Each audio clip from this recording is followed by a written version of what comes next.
নমস্কার। প্রত্যেকের কাছে তার মায়ের হাতের রান্নার স্বাদের মতো পৃথিবীতে কোনো স্বাদ হয় না।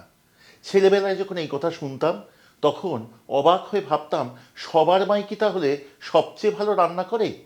পরে যখন বয়স বেড়েছে তখন বুঝতে শিখেছি যে আসলে তা নয়।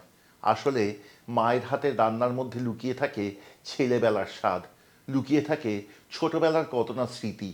সেই স্মৃতি থেকে মানুষ কোনোদিনও মুক্ত হতে পারে না, এবং সেই স্মৃতি আঁকড়ে ধরে মানুষ বাঁচতে চায় সারা জীবন। সেই জন্য মায়ের হাতের রান্নার স্বাদ তার কাছে সবচেয়ে বিশেষ হয়ে থাকে, সবচেয়ে প্রিয় হয়ে থাকে আজীবন।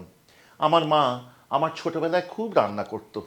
সেই সময় দেখতাম যখন গ্রীষ্মকাল, মা রান্নাঘর থেকে বেরোচ্ছে, মার মুখ ঘামে ভিজে আছে, লাল টকটকে হয়ে গেছে। কষ্ট পেতাম ভেবে যে কত না গরম, কত না কষ্ট হচ্ছে। তার থেকে আজও আপনারা কিন্তু মুক্ত নন। গরমকালে প্রত্যেকের রান্নাঘরে বড় কষ্ট হয় জানি। রান্নাঘরে এই গ্রীষ্মকালে বেশি সময় কাটাতে ইচ্ছা করে না কারো। লস্ট অ্যান্ড রেয়ার রেসিপিসে গরমকালের রান্নার সিরিজ চলছে, আজ দ্বিতীয় পর্ব। আজকে তাই রাখছি এমন একটি রান্না যা খেতে অপূর্ব, এই গরমকালের জন্য আদর্শ, কারণ খুব হালকা পাতলা জিনিস এবং এই একটি পদে সারা ভাত খাওয়া হয়ে যায়। সাথে একটু গন্ধরাজ লেবু রাখবেন কিন্তু। একদম ঘরোয়া সাধারণ উপকরণে অতি সুস্বাদু রান্না। আজকে শিখব কুচো চিংড়ির লাউ মুসুরি। চলুন শিখি।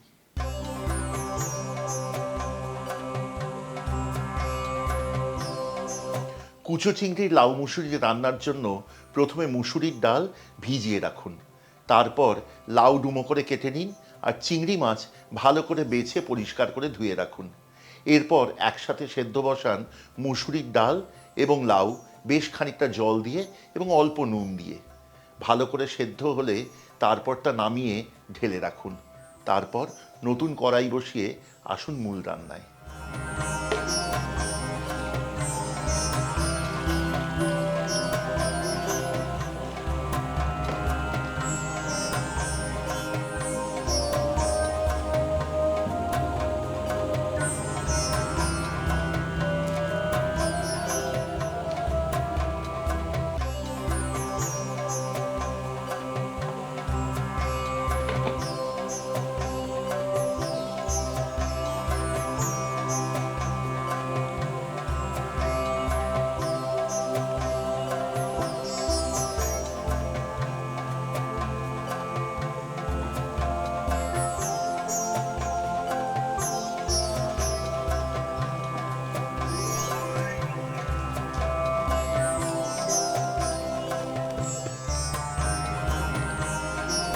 এবার আবার কড়াই বসিয়ে তাতে ঢেলে দিন খানিকটা সর্ষের তেল।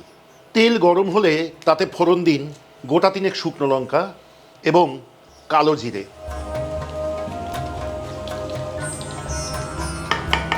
ফোড়নের সুগন্ধ বেরিয়েছে, এবার ঢেলে দিন গোটা চারেক পেঁয়াজ কুচি।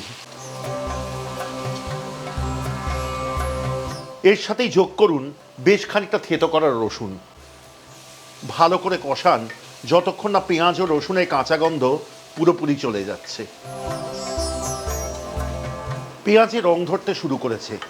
এবার এতে যোগ করুন 2 থেকে 3টি কুচি করা টমেটো, নিজস্ব স্বাদ অনুযায়ী কাঁচা লঙ্কা কুচি, 1.5 চা চামচ পরিমাণ হলুদ গুঁড়ো এবং অল্প জল।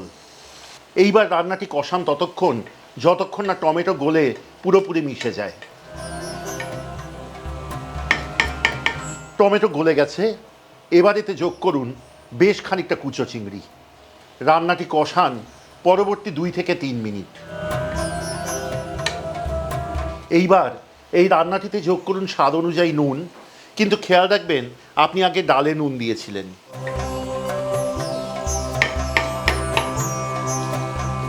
এইবার এই রান্নাটিতে যোগ করুন সেদ্ধ করা ডাল।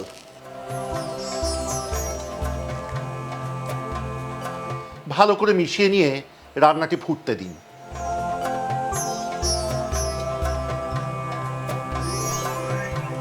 ডাল ভালো করে ফুটে উঠলে দিন 1.5 থেকে 2 টেবিল চামচ চিনি। ডাল ঘন হয়ে এসছে, এবার এতে দিয়ে দিন বেশ খানিকটা ধনেপাতা কুচি। কুচো চিংড়ির লাউ মুসুরি রান্না শেষ। এই রান্নাটি কিন্তু অবশ্যই পরিবেশন করবেন সাদা গরম ভাত দিয়ে। সাথে কিন্তু আবারও বলছি, কাগজি লেবু অথবা গন্ধরাজ লেবু দিতে ভুলবেন না। কেমন লাগলো আজকের পর্বটি আমাদের কমেন্টে লিখে অবশ্যই পাঠান। যদি আমাদের সাথে যোগাযোগ করতে চান, যদি আপনার হদিশে থাকে এমন সুন্দর রান্না যা আপনারা আমাদের এবং আমাদের অগণিত দর্শকের সাথে ভাগ করে নিতে চান, তাহলে অবশ্যই আমাদের যোগাযোগ করবেন 6291834357 এই নম্বরে। এই একই নম্বরে আপনারা যোগাযোগ করতে পারেন যদি আমাদের থেকে খাবার নিতে চান, অথবা যদি আমাদের প্রি বুকড লাউঞ্জটি যা 32 লেক প্লেসে অবস্থিত সেখানে বুকিং করতে চান তাহলেও। 6291834357 কলকাতার এই নম্বরটি আপনাদের জন্য খোলা থাকবে সোমবার থেকে শনিবার সকাল 11টা থেকে সন্ধ্যে 7টার মধ্যে। আমাদের কেটারিং সার্ভিস যদি আপনি বুক করতে চান তাহলেও সে একই নম্বরে যোগাযোগ করুন। যদি আমাদের সাথে সাবস্ক্রাইব করে সঙ্গে থাকেন খুব আনন্দ পাবো। যদি মনে করেন আমাদের চ্যানেলের সব রান্নার নোটিফিকেশন প্রথম পৌঁছবে আপনার কাছে, তাহলে বেল আইকনটি কিন্তু টিপে দিতে ভুলবেন না। আর সবশেষে আবারও অনুরোধ করব, যদি ভালো লেগে থাকে তাহলে অবশ্যই শেয়ার করুন রান্নাটি। সবাই ভালো থাকবেন। আগামী পর্বে আবার দেখা হবে নতুন একটি গরমের দিনের রান্না নিয়ে। ততদিন ভালো থাকুন। ধন্যবাদ।